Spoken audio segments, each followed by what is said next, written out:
"Leave this house before the servants remember your name." The words fell across the Ashcombe estate dining hall with a cruelty that made even the silver spoons seem to grow cold. Lady Evelyn Ashcombe stood beside the long table where she had once been seated among her own family, her black mourning dress still carrying the quiet dignity of a daughter who had buried her father only 3 weeks before. Now, before relatives, neighbors, and the household staff gathered near the walls, she was treated as though grief itself had made her worthless. Her stepmother, Lady Araminta Ashcombe, lifted a gloved hand toward the narrow doorway that led toward the servants' corridor. "You have no position here anymore," Araminta declared. "The house belongs to those who understand duty, not those who cling to memories." A few guests lowered their eyes. Others smiled behind their glasses. Someone near the fireplace gave a small laugh, the kind of laugh that did not come from amusement but from the comfort of watching someone powerless fall. Evelyn looked toward her father's empty chair. Only a month earlier, she had believed Ashcombe would always be her home. She had believed the promises made beside his sickbed had meant something. Instead, the ring of keys that once hung from her father's study door was now held by the woman who wanted her gone. Araminta stepped closer and placed a small traveling case into Evelyn's hands. "Take the servants' entrance," she said. "It will prevent unnecessary attention." But the entire room was already watching. The humiliation was not that she had been sent away. The humiliation was that they wanted everyone to see her being sent away. And none of them knew that hidden somewhere inside Ashcombe, a truth remained that could destroy the carefully arranged future Lady Araminta had built. If you are listening to this story from another corner of the world, share where you are hearing it from today. If you enjoy stories of forgotten voices finding justice, consider subscribing and turning on notifications so you never miss a new tale. Your support helps this channel continue bringing these journeys of courage, dignity, and truth to life. Now let us return to the beginning, before Evelyn Ashcombe lost her place in the only home she had ever known. 3 years before that bitter evening, Evelyn had never imagined she would one day walk through the servants' hall carrying her own belongings. Ashcombe Manor stood among the wet fields of the English countryside, where winter arrived early and stayed longer than anyone wished. The stone walls were dark beneath the rain.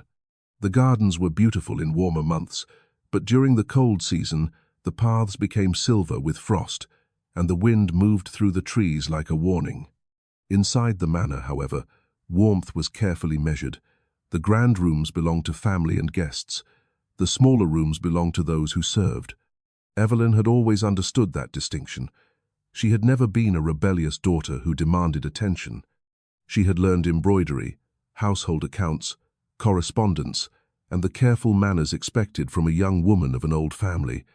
She knew that a daughter of an estate was often praised for being quiet, graceful, and useful.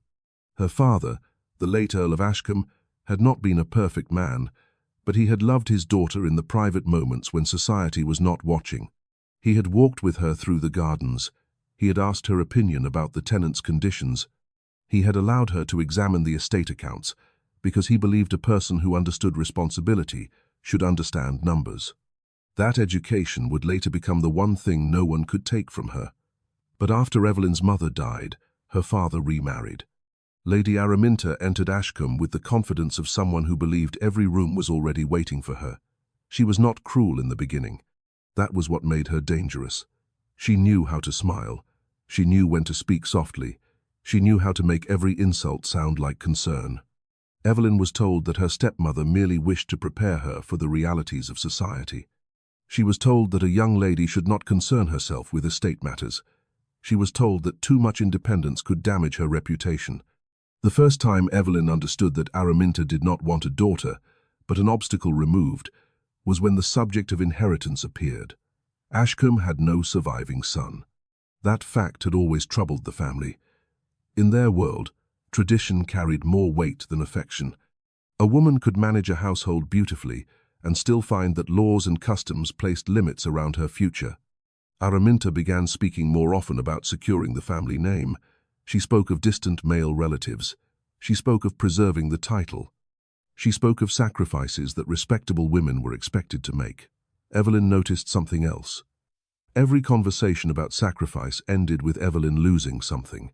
First, it was her mother's old sitting room. Then it was access to certain household accounts. Then it was invitations to smaller gatherings where she had once been included. Nothing happened loudly. Nothing happened suddenly. That was how power worked inside Ashcombe. A door closed. A letter never arrived. A servant received a new instruction. A seat at dinner was moved slightly farther away. By the time Evelyn realized the pattern, she was already standing outside the circle of trust. Her father's health declined during the following winter. The manor became filled with whispers. The physician came often. The fires burned longer. The servants moved quietly. Evelyn remained beside her father whenever she was allowed. She read to him in the evenings. She arranged his papers. She listened when he spoke of unfinished matters. One night, when the rain struck the windows and the rest of the household had gone silent, he had looked at her with tired eyes. He had told her there were documents in his study that needed protection. He had said that some people loved a family name more than the people who carried it. Evelyn had wanted to ask what he meant, but before she could, Araminta entered the room. The conversation ended. The next morning, the key to the study was no longer kept where it had always been. After her father died, everything changed. The mourning period that should have protected Evelyn instead became the perfect opportunity to remove her. Society expected a grieving daughter to be modest, silent, and grateful. Araminta understood that expectation. She began telling others that Evelyn was struggling with her emotions, not openly accusing her, not yet, just suggesting. A daughter who questioned arrangements during mourning was considered difficult. A daughter who asked about legal papers was considered selfish. A daughter who resisted being controlled was considered unstable. Soon, small comments traveled through Ashcombe. They passed from the drawing room to the kitchen, from the kitchen to the servants' quarters, from the servants' quarters back to the guests. The truth moved slowly. The rumor moved quickly. One afternoon, Evelyn walked past the corridor near the library and heard her stepmother speaking with a man whose voice she did not recognize. The door was not fully closed. She did not intend to listen, but then she heard her own name. She stopped. The man asked whether Evelyn would create difficulty. Araminta answered calmly, "Not if the household believes she has nowhere else to go." Evelyn felt the cold from the corridor move through her before she understood the meaning of those words. They were not discussing her future. They were arranging her disappearance. That evening, she went through her father's old writing box. It was a small wooden box kept inside a locked cabinet. She had seen it many times. Inside were ordinary things: old letters, a worn ribbon, a small collection of notes from estate workers. But beneath the papers, she found something unusual: a folded piece of parchment with a mark from her father's seal. The writing was incomplete. Only a few lines remained visible. The rest had been removed. Evelyn held the paper near the candlelight. It was not enough to prove anything, but it was enough to tell her one thing: her father had hidden something, and someone had searched for it. The next morning, Araminta announced that Evelyn would no longer manage any household matters. The announcement was made politely. That made it worse. "You require time away from responsibility," Araminta said. Evelyn understood the meaning. She was being erased, not with violence, not with scandal, with careful manners. The final blow came 3 weeks later at the dinner gathering that would become known throughout the county as the night Ashcombe lost its honor. Among the guests were several families who had known Evelyn since childhood. They had danced with her. They had praised her father. They had accepted invitations from Ashcombe for years. Yet when Araminta ordered her from the family rooms, almost none of them defended her. Evelyn looked around the hall and saw what frightened her most. Not hatred, indifference. People could endure cruelty when it arrived wearing expensive clothing. The servants watched silently. Among them stood Mrs. Beatrice Holloway, the elderly housekeeper who had served Ashcombe for more than 30 years. Unlike the guests, Beatrice did not laugh. She watched Evelyn carefully, and when Evelyn passed toward the servants' corridor, Beatrice lowered her voice. "Wait until the fire burns low tonight." Evelyn stopped. The old woman looked toward the hallway. "Someone has forgotten that servants remember everything. It was the first time in her life Evelyn had heard the truth offered not from a noble table, but from the people who carried the trays to it. She did not know whether Beatrice could help her. She did not know whether the old housekeeper was risking her position. But for the first time since her father's death, Evelyn felt that she was not completely alone. That night, she entered the servants' hall not as a guest, not as the daughter of an earl, but as someone who had been stripped of every title that once protected her. The small room was warm from the kitchen fires, but the warmth did not belong to her. Not yet. She placed her traveling case beside the narrow bed prepared for her. Then she opened her hand. The incomplete parchment from her father's writing box was still there, and beneath the candlelight, she noticed something she had missed before, a single word written in her father's hand, a name. A name that should not have been on that paper, a name that could reveal why Lady Araminta had been so desperate to send her away. Evelyn traced the ink with her fingertip, afraid that even the smallest movement might erase the evidence before she understood it. The name was not unfamiliar. It belonged to Mr. Edmund Vale, the solicitor who had handled many of the Ashcombe family's legal affairs, but there was something impossible about seeing it there. Mr. Vale had told everyone that he had not visited Ashcombe since before her father's final illness. If that was true, why had her father written his name beneath a warning hidden inside a locked box? Evelyn folded the parchment carefully and placed it inside the lining of her dress. She did not feel victorious. She felt afraid, because she understood something that night. The truth was not always powerful the moment it was discovered. Sometimes the truth was only a fragile thing carried by one person who could easily be silenced. The servants' hall slowly emptied as the household prepared for sleep. The cooks extinguished the kitchen fires one by one. The younger maids whispered about the unusual arrival of a former lady of the house among them. No one spoke cruelly, but Evelyn could feel their uncertainty. They did not know whether to treat her as a mistress or as one of their own, and she did not know either. For the first time in her life, she sat at a plain wooden table instead of polished mahogany. She drank simple tea instead of the carefully prepared evening refreshments served in the family rooms. She wore the same morning dress, but without the protection of her position. It was not comfort she felt, it was clarity. The walls between the powerful and powerless had always been closer than she imagined. They were built from titles, money, and the willingness of others to look away. Mrs. Beatrice Holloway entered quietly, carrying a small tray. The old housekeeper placed a cup before Evelyn. "You should eat something, my lady." Evelyn looked up. "You still call me that?"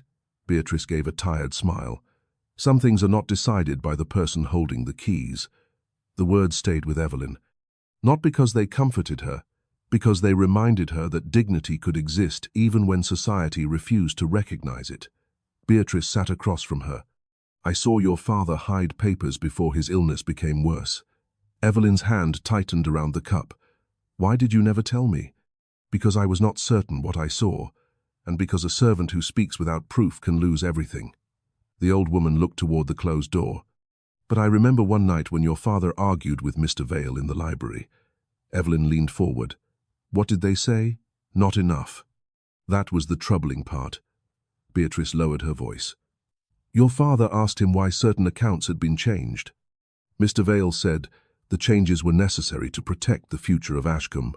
"Protect whose future?" The old housekeeper did not answer immediately. Outside, the rain struck against the window. Then she said quietly, "The future of the people who would inherit it." The room became still. Evelyn understood. This was not only about removing her from the house, it was about removing her from a document, from a right, from the memory of what her father had intended. The next morning, Evelyn made her first decision without asking anyone's permission. She would not run. She would not beg Araminta for mercy, and she would not give them the satisfaction of seeing her broken. She requested access to the household accounts. The request was delivered through a young maid named Clara, who had been carrying messages between the family rooms and servants' quarters for years. An hour later, the answer returned. "Lady Araminta finds your request inappropriate." Evelyn expected that. What she did not expect was the second message. "Lady Araminta advises that further insistence may convince others that your grief has affected your judgment." The warning was carefully written, almost polite, almost kind. But Evelyn saw the threat beneath it. They were preparing the world to doubt her, not because she had done anything wrong, because a woman who challenged powerful people was easier to dismiss if people believed she was unstable. That afternoon, Evelyn walked through the village beyond Ashcombe's gates. It was the first time in her life she had entered the small shops and narrow streets without a carriage waiting nearby. The cold wind cut through her coat. The stones beneath her shoes were wet, yet strangely, she felt more alive than she had inside the manor. At a small market stall, she met Mrs. Eliza Ward, a widow who kept household records for local families. Evelyn remembered seeing her father speak respectfully with the woman years before. She approached carefully. "I need someone who understands accounts." Mrs. Ward studied her. "Not someone who agrees with you?" Evelyn paused. "No, someone who can tell me when I am wrong." For the first time since losing her father, Evelyn saw a person look at her not with pity, suspicion, or amusement, but with respect. Mrs. Ward agreed to examine copies of any documents Evelyn could obtain. It was not a grand alliance. There were no promises of rescue. Only two women sitting at a small table in a village room, comparing numbers written in ink. But that was where Evelyn began rebuilding herself. Not in a ballroom, not beneath a chandelier, not surrounded by people who valued her only when she carried a title. Her first lesson in independence came quietly. She discovered that her knowledge had not disappeared when her status did. Several days later, Evelyn returned to Ashcombe with a different purpose. She was no longer searching for permission to remain. She was searching for the reason they feared her staying. That evening, while walking near the library corridor, she noticed the door was slightly open. Light spilled across the floor. She stopped before entering. Inside, voices could be heard. Lady Araminta was speaking. Mr. Vale answered. "You should have destroyed every copy," Araminta said. A pause followed. Then the solicitor replied, "Your husband was more careful than you believed." Evelyn stood motionless. The rain outside seemed louder than before. The two voices continued. "If she finds the original ledger, she will not. You cannot be certain." A chair moved. Then Araminta spoke with a coldness Evelyn had never heard before. "That girl has spent her entire life believing kindness protects her. She will learn that the world belongs to those willing to take what they deserve." Evelyn stepped back silently. She had heard enough, but she had also heard something far more important. There was an original ledger, and they were afraid she would find it. For the first time, the fear in Ashcombe was not only hers, it belonged to them. She returned to the servants' hall before anyone noticed her absence. Beatrice was waiting. The old housekeeper looked at Evelyn's face and immediately understood. "You found something." Evelyn removed her gloves slowly. "Not everything, but enough." She looked toward the dark windows of Ashcombe Manor, toward the rooms where she had once believed she was protected. Now she understood those rooms differently. They were not only places where she had lost her home, they were places where someone had hidden the evidence that could restore it. And somewhere inside that great house, behind a locked door and beneath years of carefully arranged silence, the ledger that could decide Evelyn Ashcombe's fate was still waiting. For 3 nights, Evelyn waited, not because she lacked courage, because she had finally learned the value of patience. The old version of herself would have rushed into the library, demanded answers, and trusted that truth alone would be enough to defeat deception. But Ashcombe had taught her something harsher. Truth needed protection before it could be spoken. On the 4th morning, she began working among the household records under the appearance of accepting her new position. She carried messages. She assisted in the kitchen accounts. She helped Mrs. Beatrice organize the endless lists of supplies required to keep a great estate functioning.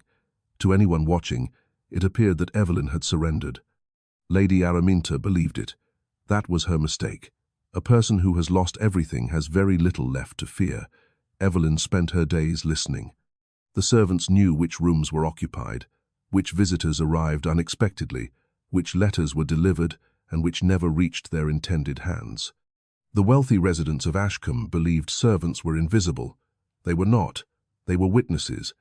One evening, while Evelyn helped sort linens in the servants' passage, Clara hurried toward her with a nervous expression. "My lady," "There is someone asking about the old study keys." Evelyn looked up. "Who?" Clara hesitated. "Mr. Vale." The name immediately changed the atmosphere. Beatrice, who had been folding cloth nearby, stopped moving. "Did he say why?" Clara shook her head. "No.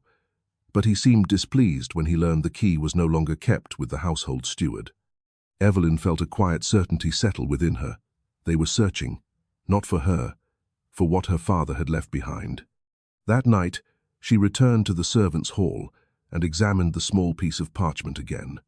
The candle flame moved across the faded ink. The name of Edmund Vale, a partial sentence, and beneath it, a mark she had not noticed before, a small number. Not a date, a reference, a page. Her father had not hidden a message. He had hidden a direction. The following morning, Evelyn found Mrs. Ward in the village and brought her the parchment. The older woman studied it carefully. "This is not a final document," she said. "No, it is a reminder." Evelyn looked at her. "A reminder of what?" Mrs. Ward placed the paper down. "That your father expected someone might need to find something later." For several moments, neither woman spoke. Then Evelyn understood the most painful part. Her father had known. Perhaps not everything. Perhaps not the exact betrayal that would follow. But he had known there were people around him who could not be trusted, and he had prepared a path. Not a rescue, a path. The distinction mattered, because Evelyn did not want to be rescued anymore. She wanted the strength to stand. That afternoon, a new message arrived from Lady Araminta. Evelyn was requested to attend the drawing room, not invited. Requested.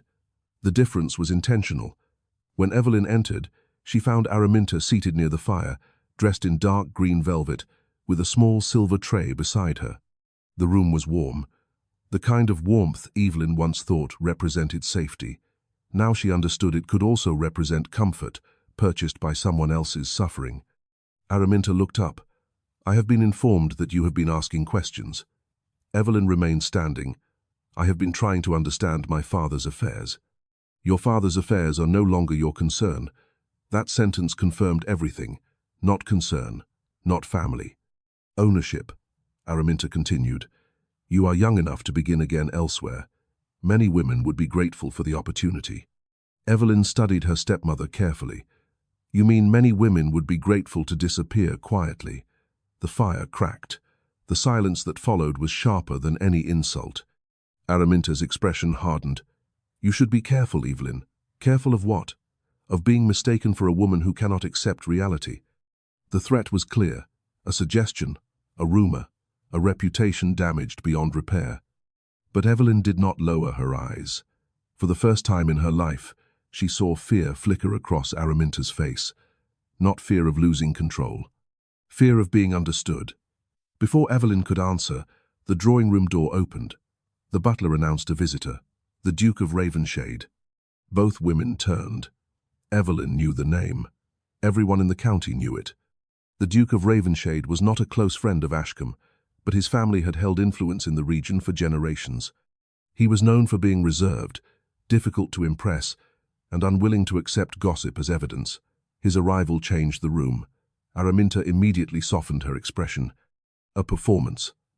Evelyn recognized it because she had spent months watching performances. The Duke entered with a calmness that made the room feel smaller. He exchanged formal greetings with Araminta, then looked briefly toward Evelyn. Not with pity, not with curiosity, with recognition, as though he had already heard something that interested him. "I was informed there has been some disagreement concerning Ashcombe affairs," he said. Araminta smiled. "Only a family misunderstanding." The Duke glanced toward Evelyn. "And is Lady Evelyn part of this misunderstanding?" The question was simple, but it forced Araminta to choose her words carefully. She could not openly accuse Evelyn without creating questions. She could not defend her without losing control. A moment passed. Then Araminta answered, "Lady Evelyn is grieving." The implication hung in the air. Evelyn felt the old strategy returning. Not accusation, suggestion, the Duke noticed. And for the first time in weeks, someone outside the servants' hall saw exactly what was happening. He did not speak, not yet. But his silence was different. It was not the silence of those who watched cruelty and accepted it. It was the silence of someone collecting information. Later that evening, Evelyn returned to the servants' hall and found Beatrice waiting. The old woman looked toward the staircase leading to the upper floors. "A strange thing happened tonight." Evelyn removed her gloves. "What?" the Duke asked. "Where your father kept his private ledgers." Evelyn froze. Why would he ask that? Beatrice looked at her carefully. Perhaps because he already suspects someone does not want those ledgers found. Evelyn looked toward the dark corridor. The house had changed. Not because justice had arrived. Not yet. But because for the first time, the people who had controlled the story were no longer the only ones holding pieces of it. And somewhere above them, behind the locked doors of Ashcombe Manor, the missing ledger remained hidden, waiting for the one person who had finally learned how to search without being seen. Evelyn did not sleep that night. The servants' hall had grown quiet, but the silence no longer felt like the silence of defeat. It felt like the silence before a decision. She sat beside the dying fire with her father's parchment hidden beneath her hand. For years, she had believed power belonged to those who occupied the largest rooms. The people who sat beneath chandeliers, the people whose names appeared on invitations, the people whose voices could turn a rumor into a truth. Now she understood something different. Power also belonged to those who remembered. The old housekeeper remembered every visitor who entered through the back corridor. The footman remembered every sealed letter carried from the library. The cook remembered every late-night conversation that took place near the kitchen door. And Evelyn remembered every promise her father had made. The following morning, she began a careful search. Not inside the rooms where Lady Araminta expected her to look. Not near the obvious places. She searched the places where servants had access. The places where a powerful person might hide something while believing no one else would notice. With Beatrice's help, she examined old storage records from the household office. Most entries were ordinary: coal deliveries, food purchases, repairs to the carriage house, payments to local workers. But then Evelyn noticed something unusual. A payment made 3 months before her father's death. The amount was small enough to avoid attention. But the description was incomplete. Private arrangement. No further explanation. Evelyn looked at the line for several moments. Her father had always been precise with his records. He would never write something vague unless he intended only one person to understand it. Mrs. Ward examined the copied page later that afternoon. "This is not an account of spending," she said. "Then what is it?" "A marker." Evelyn frowned. "A marker for what?" "For someone searching through these books later." The answer unsettled her. Her father had not only hidden information, he had hidden instructions. Someone had expected the wrong person to control Ashcombe after his death, and someone else had expected that person to eventually be challenged. That evening, Evelyn made her way toward the old archive room beside the servants' staircase. It was a forgotten place, not because it contained nothing, because important people rarely looked where they believed nothing important existed. Dust covered the shelves.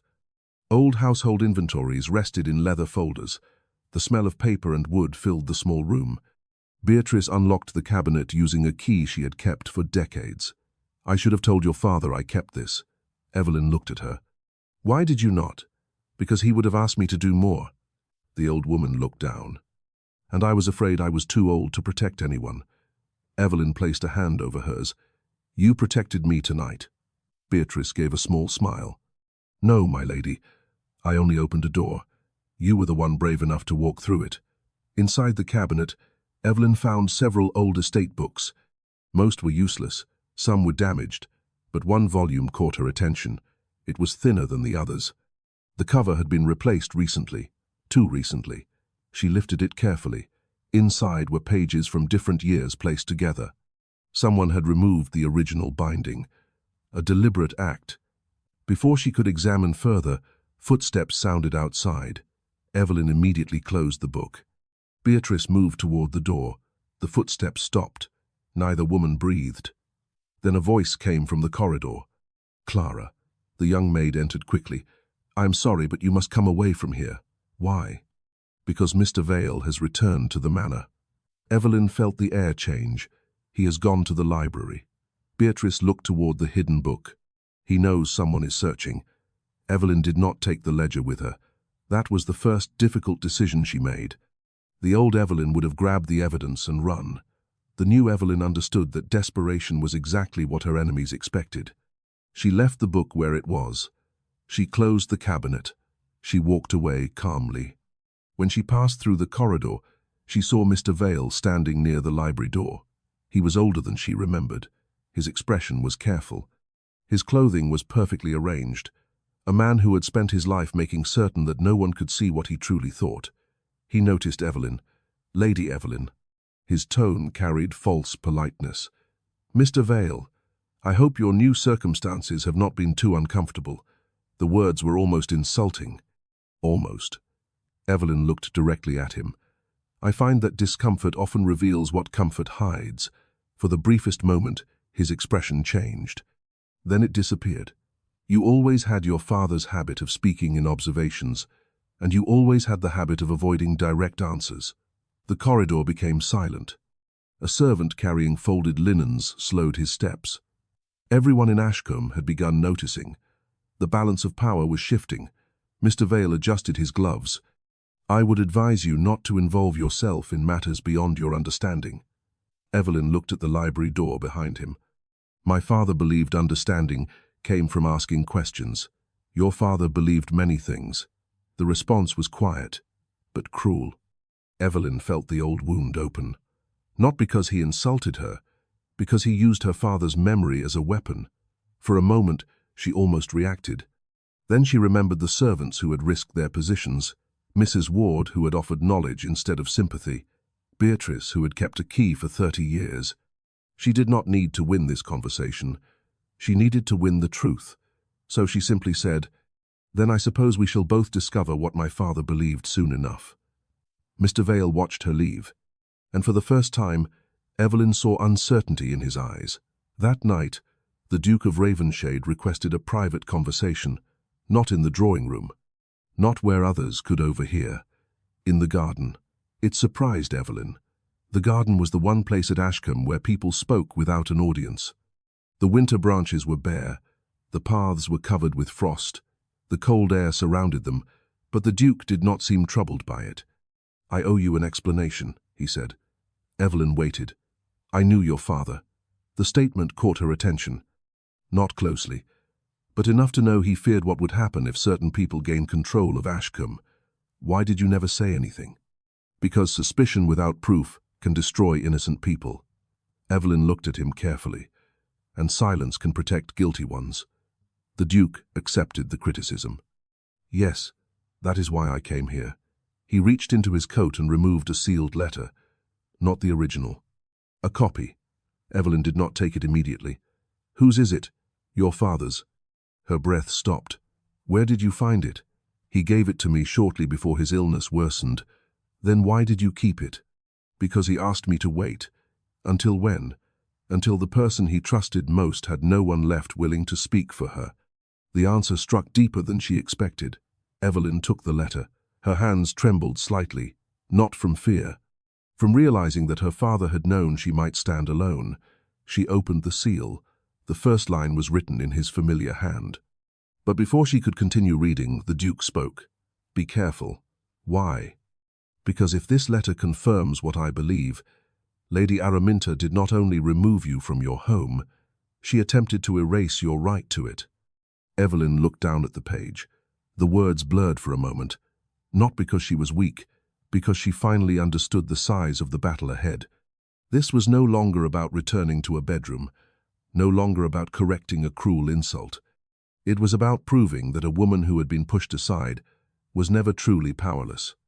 And inside the letter, beneath her father's final written words, was the clue that would decide whether Ashcombe belonged to those who took it or to the daughter who had been forced to leave it.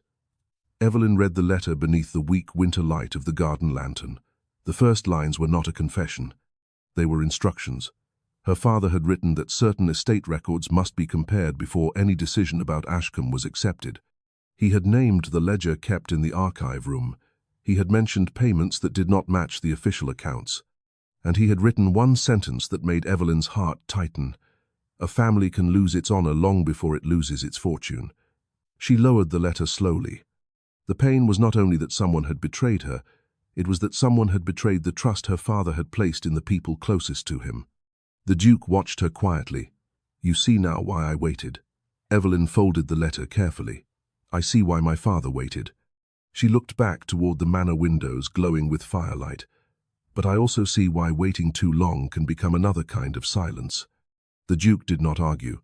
Instead, he nodded. "Then you must decide what happens next." For years, Evelyn had been told that decisions belonged to others.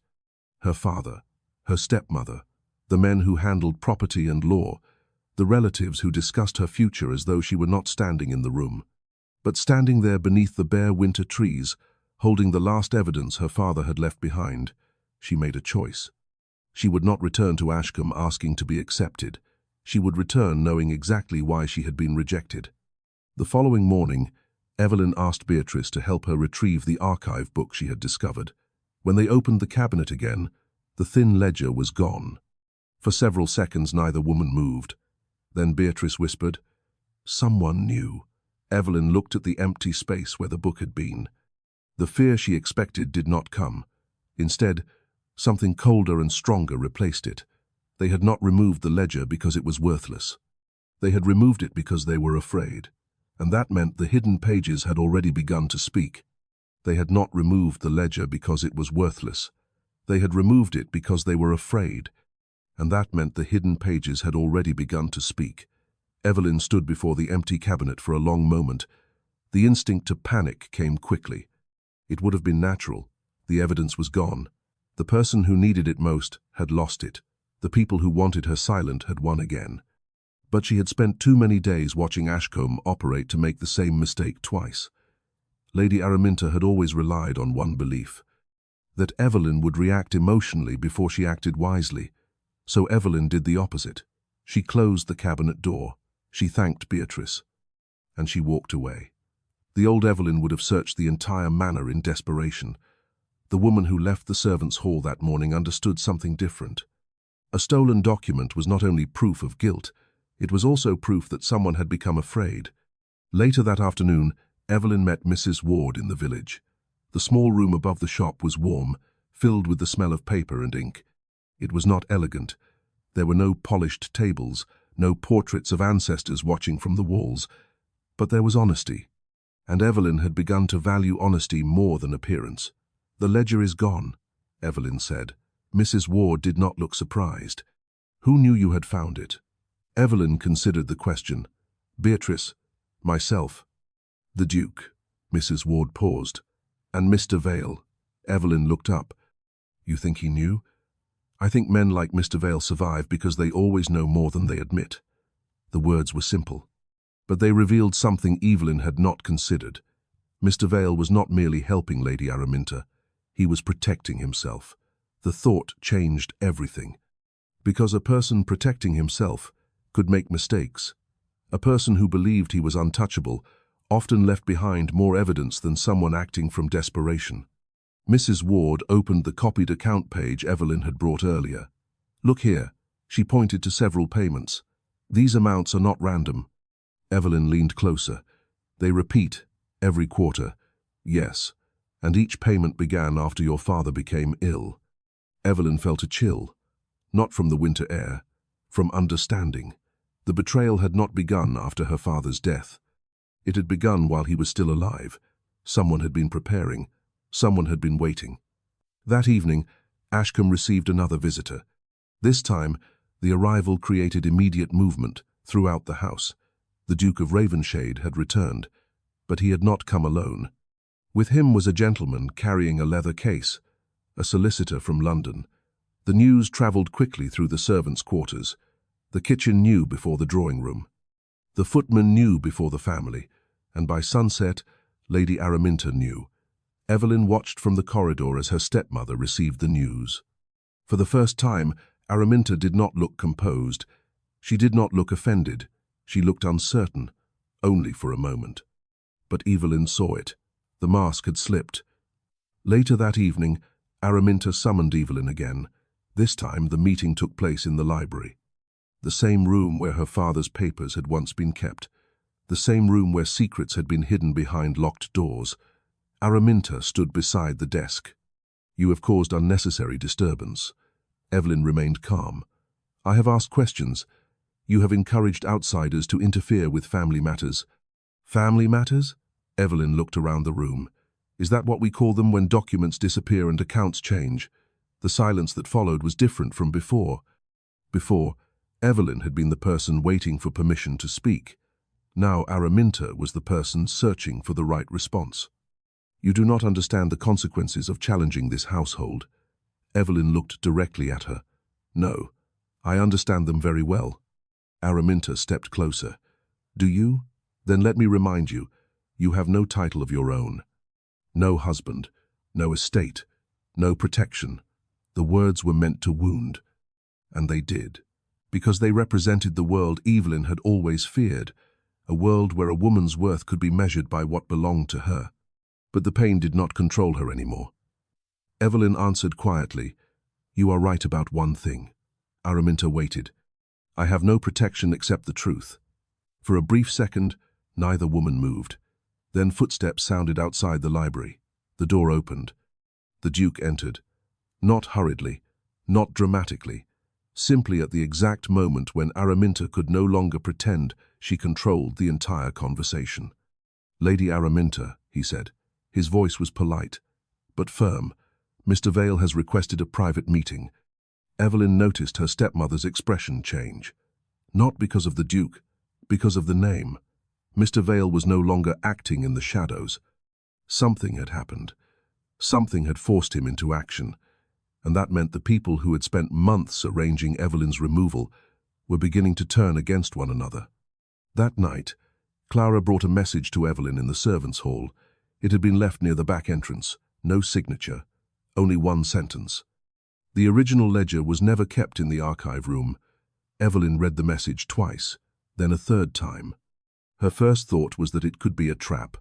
Her second was that it could be the first honest warning she had received from someone inside Ashcombe. She looked at Beatrice. Who could have written this? The old housekeeper shook her head. "I do not know, but I know one thing." "What?" "Someone inside this house wants the truth found." Evelyn folded the message and placed it beside her father's letter. For weeks, she had been searching for a hidden document. Now she realized the greater battle was not only finding the evidence, it was discovering who had been brave enough to hide it. And as the winter night settled over Ashcombe Manor, Evelyn understood that the next move would not be made by Lady Araminta. It would not be made by Mr. Vale. It would not even be made by the Duke. It would be made by the person everyone in that house had ignored for years. The person who had watched. The person who had remembered. The person who knew where Ashcombe's final secret had been buried. Evelyn thought immediately of Beatrice. Not because the old housekeeper had claimed to know everything. Because she had spent 3 decades watching the house breathe. She knew which floorboards complained beneath footsteps. She knew which doors were opened, only for important guests. She knew which servants had left Ashcombe carrying regret instead of wages. But when Evelyn found Beatrice the next morning near the kitchen passage, the old woman looked troubled before a single question was asked. "You have received a message," Beatrice said. Evelyn stopped. "How did you know?" "Because whoever wrote it knows something I hoped no one would ever ask me about." The answer unsettled Evelyn. For years, Beatrice had been the quiet foundation of Ashcombe. She had carried trays through family arguments. She had cleaned rooms after celebrations and after grief. She had watched powerful people believe their secrets disappeared when servants left the room. But now she looked like someone carrying a secret of her own. Evelyn lowered her voice. "What have you been keeping from me?" Beatrice looked toward the kitchen doorway. "Not here." They moved into the old pantry beside the servants' hall, a small room where jars of preserves and dried herbs had been stored for years. The air smelled of winter apples and wood. Beatrice reached into a small pocket inside her apron and removed a folded piece of cloth. Inside was a brass key. Evelyn stared at it. "Where did you get that?" "Your father gave it to me." The answer struck harder than Evelyn expected. "When?" "The night before he died." Evelyn's expression changed. "Why did you not tell me?" "Because he asked me not to." Beatrice's voice weakened. "He told me that if the wrong person knew I had it, I would be dismissed before I could protect anything. Evelyn looked at the key. All this time? You carried it all this time? Yes. Why? Because your father trusted me, the old woman swallowed, and because I failed him once already. Evelyn frowned. Failed him? Beatrice looked away. When Lady Araminta first arrived at Ashcombe, I thought she was simply ambitious. Many people who marry into old families are concerned with position. I did not understand how far she would go. The confession remained between them, not dramatic. Not loud, just painful, Beatrice continued. Your father asked me to watch over certain documents. I did. But when his illness worsened, the household became divided. Visitors came. Instructions changed. People I trusted began repeating things they had been told. She closed her eyes briefly. I believed keeping quiet would protect the estate. But silence protected the wrong people. Evelyn understood then. Beatrice had not been weak. She had been afraid. And fear was one of the tools that had kept Ashcombe under control. The brass key was small, but it carried the weight of years. Where does it open? Beatrice hesitated. A room beneath the old library. Evelyn looked at her. A room? The original records room. It was sealed years ago. Why? Because your father stopped trusting the main archive. The answer created a strange calm inside Evelyn. All the searching, all the missing papers, all the carefully changed accounts. They had been looking in the places everyone expected them to search. But her father had hidden the truth somewhere no one thought mattered, below the room where the lies had been written. That afternoon, Evelyn waited until the household became occupied. The Duke had taken Mr. Vale into a private discussion. Lady Araminta was receiving guests. The servants were preparing the evening meal. Ashcombe was distracted. For the first time in weeks, Evelyn moved through the house without feeling like prey. She and Beatrice entered the library through the side corridor. The room was exactly as Evelyn remembered. The heavy desk, the shelves of legal books, the locked cabinets, the place where her father had spent countless hours trying to protect the future of the estate. Beatrice walked toward the corner beside the fireplace. She moved a wooden panel hidden behind a row of old books. A narrow opening appeared. Behind it was a small iron door. Evelyn stared. No one knew this existed? Almost no one. Beatrice inserted the key. The lock turned. Inside was not gold, not jewels, not a treasure chest, only papers. Dozens of carefully arranged documents, estate accounts, letters, copies of agreements, and one sealed envelope bearing Evelyn's name. Her hands trembled as she picked it up. Before she opened it, footsteps echoed above them. They froze. Someone was in the library. A voice followed. Mr. Vale. He was speaking to Lady Araminta. You assured me the documents were destroyed. Evelyn looked at Beatrice. The two women remained silent. Araminta answered, Lower your voice. You promised me there would be no evidence left. Evidence? The word hung in the air. Mr. Vale sounded angry now. I helped you alter the accounts because you said the original papers would never be found. A cold feeling moved through Evelyn. Not suspicion, confirmation. Above them, the two people who had controlled Ashcombe's story were no longer speaking like allies. They were speaking like people afraid of each other. Araminta's voice became sharper. If you continue this conversation, you may lose more than your position. Mr. Vale laughed quietly. And if I speak, you lose everything. Silence followed. Then footsteps moved away. Evelyn waited until the library was quiet again. She held the sealed envelope. The evidence was no longer hidden. The people responsible were beginning to expose themselves. But the greatest question remained. Why had her father written her name on the final envelope? And what had he known about the people closest to him before he died? Evelyn broke the seal. Inside was a single letter. The first line was enough to make her stop breathing. My dearest Evelyn, if you are reading this, then the people I feared have already taken the home that should have protected you. She continued reading, and with every word, she realized the battle ahead was larger than recovering Ashcombe. It was proving that the woman they had tried to remove from history had been the one person her father trusted to restore it. Evelyn read the letter slowly. Her father did not write like an earl addressing an heir. He wrote like a father speaking to a daughter who might have been forced to stand alone. He explained that he had discovered irregularities in the estate accounts months before his death. Money had been moved without his approval. Certain documents had been presented for signature when he was too weak to examine them properly. He had suspected that someone within Ashcombe was using his illness as an opportunity, but he had not yet known how far the betrayal reached. The most painful words were not the accusations, they were the apologies. "I should have protected you sooner." Evelyn stopped reading. For years, she had wondered why her father had allowed Araminta to take control so easily, why he had not spoken more clearly, why he had left her vulnerable. Now she understood. He had been fighting a battle quietly because he believed he could contain it, and in doing so, he had left his daughter to face the consequences of his caution. A tear fell onto the paper, not because she felt abandoned, because for the first time since his death, she understood that he had never abandoned her. He had been trying to leave her a way forward. At the bottom of the letter was one final instruction: do not challenge them with anger, challenge them with proof. Evelyn folded the letter. The sentence felt like her father's voice, calm, precise, certain. She placed the letter beside the other documents. Then she looked at Beatrice. "We have enough to begin." The old housekeeper looked concerned. Begin what? Not revenge. Evelyn glanced toward the ceiling, where the people who had taken her place continued living as though nothing had changed. Justice. The next morning, the atmosphere inside Ashcombe shifted.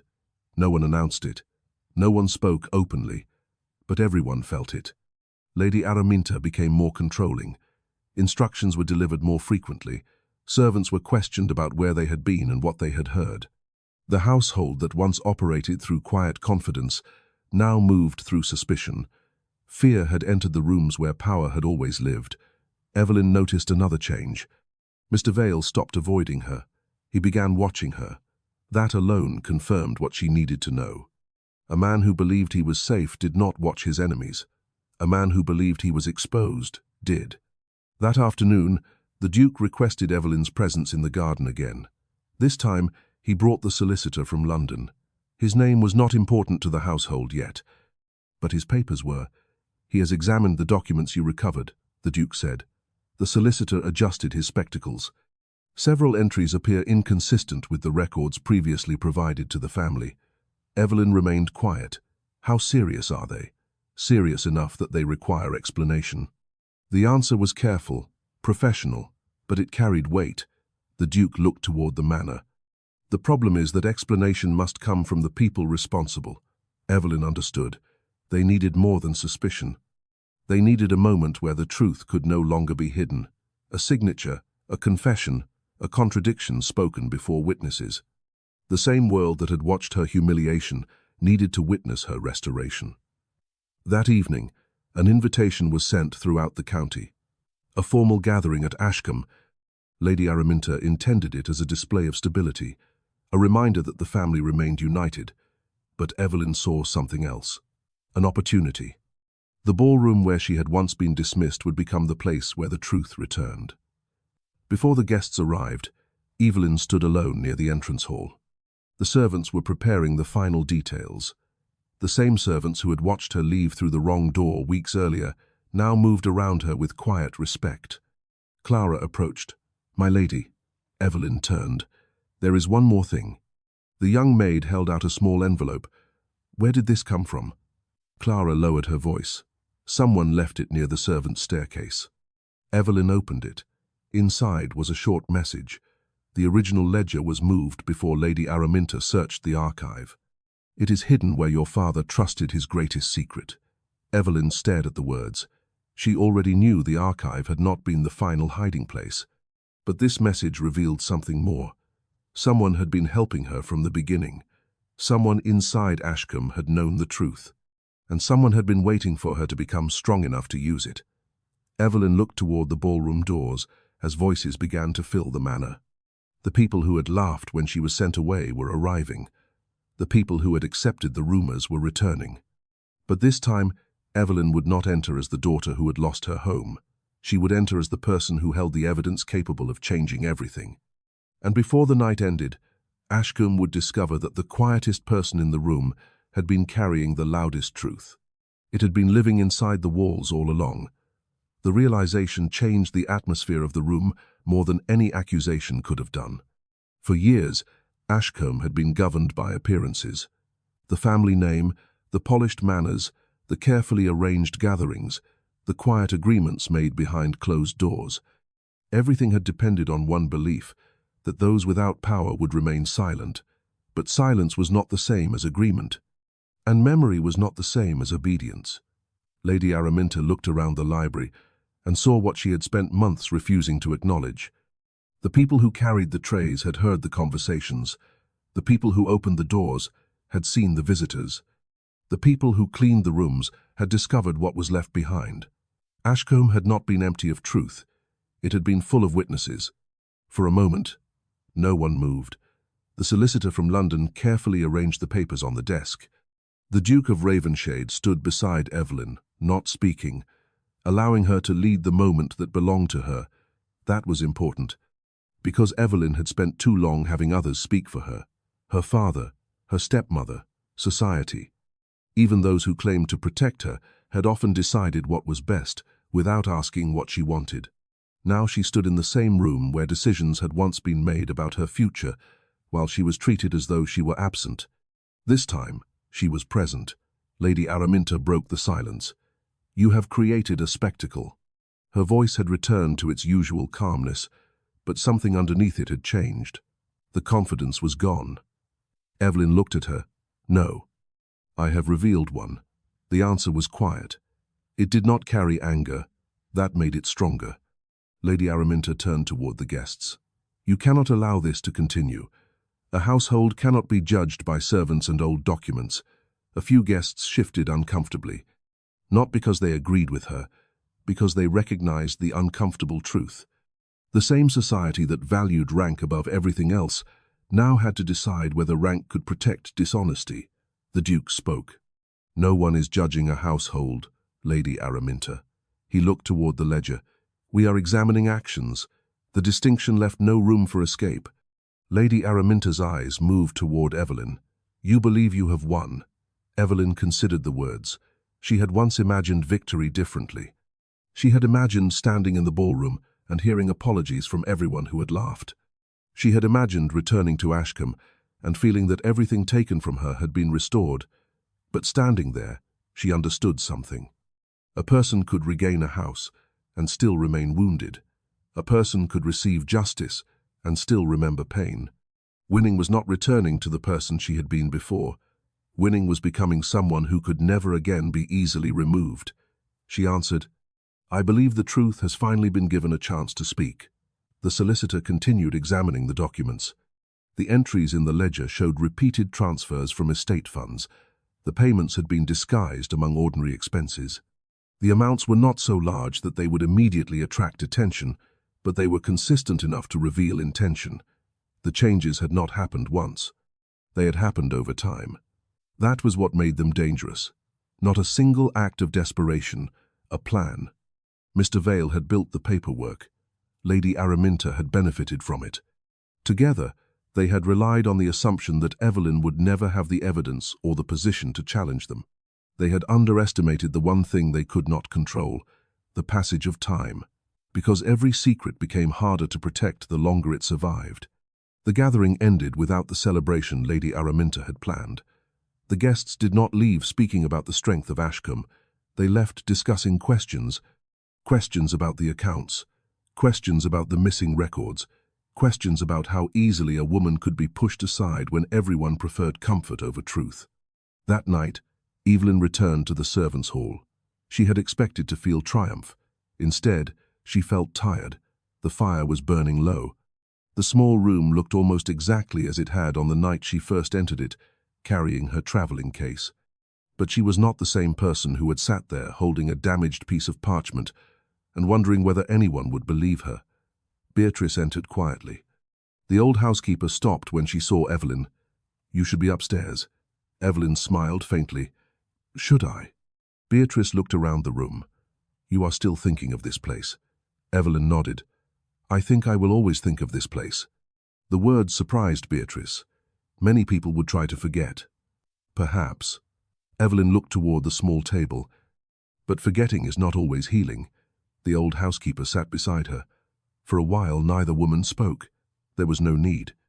They had both learned that some moments did not require explanations. After everything that happened, Evelyn did not remove the servants' hall. She did not change it into something grand. She did not erase the memory of the night when she had been forced to enter it. Because that room represented two truths: the cruelty she had endured and the people who had helped her survive it. The following weeks brought changes slowly. That was the nature of real consequences. They rarely arrived like storms. They arrived like winter leaving. One morning, the first signs of spring appeared across the Ashcombe grounds. The frost disappeared from the paths. The trees began showing small signs of life. Inside the manor, however, the changes were more difficult.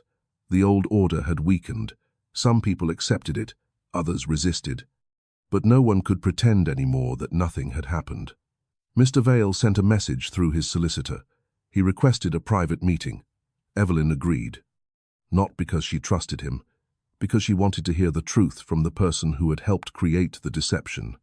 They met in a quiet room away from the main house. Mr. Vale looked older than before. Not physically. Something else had changed. A person who spent years hiding behind confidence often looked different when there was nowhere left to hide. "I owe you an explanation," he said. Evelyn remained standing. "You owe many people one." He accepted that. Yes. For several moments he looked down at his hands. "I did not begin by wanting to harm you." Evelyn said nothing. That was the first time she understood the danger of ambition. It rarely begins by announcing itself as cruelty. It begins with small compromises, a document adjusted, a fact ignored. "A person convinced that the outcome justifies the method," Mr. Vale continued. "Your stepmother wanted security. She believed Ashcombe's future required control. And you believed her?" "At first." He looked away. "Then I believed I had gone too far to stop." Evelyn felt no satisfaction hearing it, only sadness, because he had chosen comfort over courage, the same choice many others had made. "You could have spoken." "Yes." His answer came immediately. That was why it mattered. He knew. Evelyn nodded slowly. "Then you understand why an apology is not enough." Mr. Vale accepted the judgment. He did not ask forgiveness. Perhaps he understood that some things could not be repaired by words. Lady Araminta's consequences came differently. Her name remained known. Her title remained, but society had changed toward her. The invitations became fewer, the conversations became shorter. The people who once admired her ability to control a room became cautious around her. She discovered what she had done to Evelyn. She had built a world where reputation was everything. Then she discovered reputation could disappear. Months later, Evelyn saw her stepmother again in the garden. The garden had always been the only place at Ashcombe where emotions seemed honest. No audience, no performance, only two people standing among the trees. Araminta looked different, not defeated, but quieter. "I wanted to speak with you." Evelyn nodded. She did not invite her closer. She did not step away. She simply waited. For years, Araminta had controlled conversations by forcing others to react. Now she had to choose her own words. "I was afraid." Evelyn looked at her. It was the first time she had heard those words without an excuse attached. Araminta continued. "I believed if I did not secure Ashcombe, everything would disappear. Your position, your wealth, your name." Her voice lowered. "I thought I was protecting myself." Evelyn looked across the garden. "And what did you think you were protecting me from?" Araminta had no answer. That silence was more honest than anything she had said before. Finally, she whispered, "I was wrong. The apology was small, late, incomplete, but real." Evelyn did not pretend the damage had vanished. She did not pretend the years of fear had not mattered. She said, "I hope one day you understand that what you took was not only property." Araminta looked at her. "You mean your home?" Evelyn shook her head. "No, my trust." The answer remained between them. There were no dramatic tears, no sudden reunion, no perfect restoration, because some relationships could not return to what they were, and perhaps they should not. Evelyn left the garden with peace, not because everything had been repaired, but because she no longer carried the need for someone else to admit her worth. Ashcombe changed under her care. Not immediately, not perfectly, but genuinely. The estate records became clearer. The workers were treated with greater fairness. The household became less divided between those who commanded and those who served. Evelyn continued working with Mrs. Ward, improving the management of the estate. She also created a small place where women from nearby villages could learn practical skills: accounting, letter writing, household management, things society often considered too ordinary to value. She believed ordinary skills built extraordinary independence. Some people criticized her. They said a woman of her position should focus on tradition. Evelyn had heard similar words before. She no longer feared them. One evening, she walked through the market village beyond Ashcombe. The same village where she had once entered feeling invisible. Now people greeted her, not because of her title, because of what she had done. She stopped near a small shop where Mrs. Ward was reviewing a set of accounts. "You are still correcting everyone's numbers?" Evelyn asked. Mrs. Ward smiled. "Only those who make mistakes. Then I imagine you are very busy." The older woman laughed. For the first time in a long while, Evelyn laughed with her. It was a simple moment. No ballroom, no witnesses, no judgment. Just two women standing in a small village street while evening light settled over the houses. Years later, Evelyn would remember that moment more clearly than the night Ashcombe's secrets were revealed, because justice had restored her name. But ordinary peace had restored her life. The daughter who was once sent through the servants' entrance did not return by demanding a place at the table. She returned by proving she had never lost the right to sit there. A person's worth is not measured by the door that closes against them, but by the courage they carry when they find another way forward. If this story of dignity, justice, and courage moved you, remember to like the video, subscribe to the channel, and support us so we can continue sharing more unforgettable stories of resilience and truth. Years after those events, Ashcombe held another gathering in the same ballroom where Evelyn had once been publicly rejected. But this time, the room felt different. The chandeliers still hung above the guests. The polished floor still reflected the candlelight. The same walls still carried the memories of every conversation that had shaped the family's history. Yet the meaning of the room had changed. No one had gathered to witness someone being removed. They had gathered to recognize what had been rebuilt. Evelyn stood near the windows, overlooking the grounds.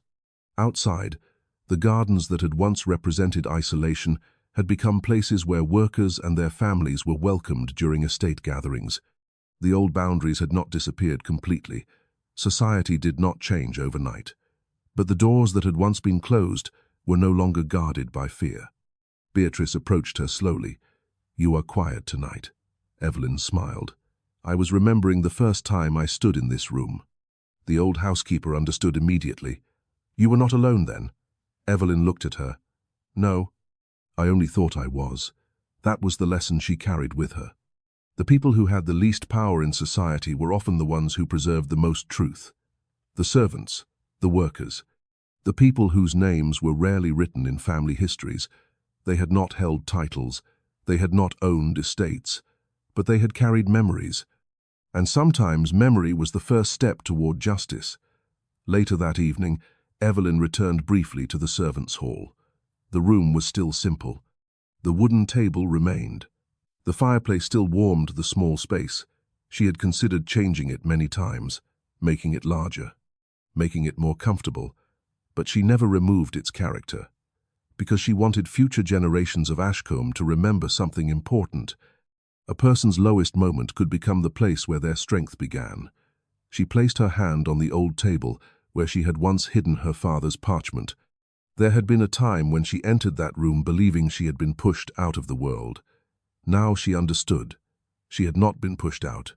She had been forced to discover a world beyond the one she had known. When Evelyn returned to the main house, she found a letter waiting for her. It was from Lady Araminta. The handwriting was familiar. The message was brief. There was no demand, no excuse, only an acknowledgement. Araminta wrote that she had spent years believing control could protect her from loss.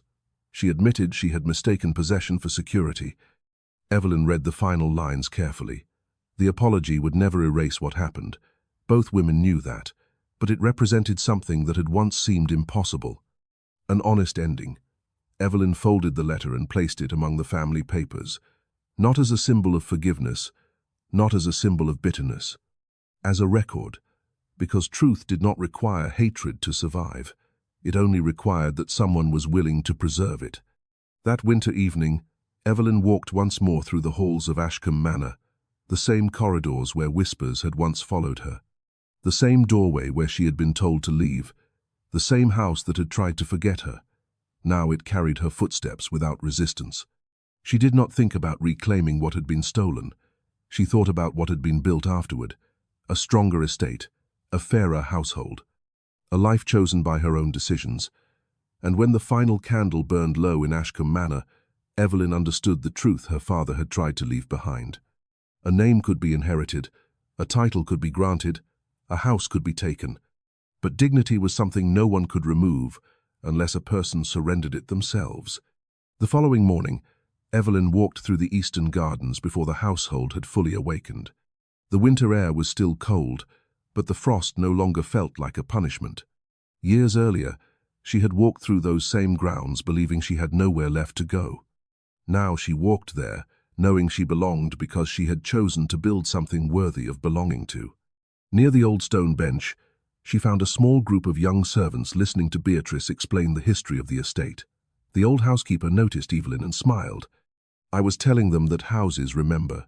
Evelyn looked toward the manor. Yes, they do. But she knew the truth was deeper. Houses did not remember by themselves. People remembered, the forgotten names, the quiet voices, the moments when someone chose to speak instead of remain silent. A young maid asked Evelyn, "Was it difficult to return here?" Evelyn considered the question. It was. The honest answer made the girl listen more closely.